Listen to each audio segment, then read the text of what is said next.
మే 1న నెల్లూరు జిల్లా ఆత్మకూరులో ముఖ్యమంత్రి చంద్రబాబు పర్యటించనున్నారు. ఆత్మకూరులో ఏర్పాటు చేసిన ఎంఎస్ఎంఈ పార్క్ను సీఎం ప్రారంభించనున్నారు. 1వ తేదీ కావడంతో స్థానిక ఎస్టీ కాలనీలో పింఛన్లు పంపిణీ చేసి లబ్ధిదారుల స్థితిగతులను తెలుసుకుంటారు. మే 1న కార్మిక దినోత్సవం కావడంతో అసంఘటిత కార్మికులతో సీఎం ముఖాముఖి నిర్వహించనున్నారు. ఆత్మకూరులో జిల్లా ప్రభుత్వ ఆసుపత్రిని పరిశీలించి అక్కడి సౌకర్యాలను వైద్యులను అడిగి తెలుసుకుంటారు. ప్రజావేదిక ద్వారా ప్రజల సమస్యలు ఆలకిస్తారు. పార్టీ నాయకులతోనూ చంద్రబాబు సమావేశం నిర్వహిస్తారని మంత్రి ఆనం రామనారాయణ రెడ్డి వివరించారు. జిల్లా కలెక్టర్ ఆనంద్తో కలిసి సీఎం పర్యటన ఏర్పాట్లను మంత్రి పరిశీలించారు. హెలిప్యాడ్, ఎంఎస్ఎంఈ పార్క్ వద్ద ఏర్పాట్లపై ఆరా తీశారు. అధికారులకు పలు సూచనలు చేశారు.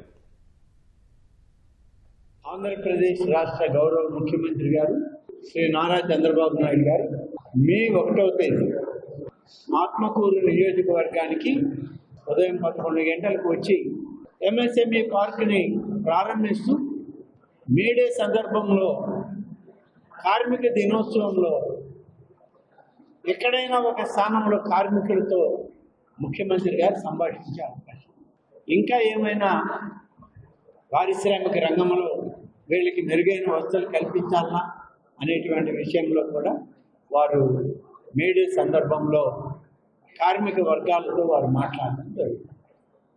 ఈ కార్యక్రమంలోనే మన 100 పడకల ఆసుపత్రిని అభివృద్ధి చేసే కార్యక్రమంలో భాగంగా వారు ఆసుపత్రిని కూడా పరిశీలించే అవకాశాలు ఉన్నాయి.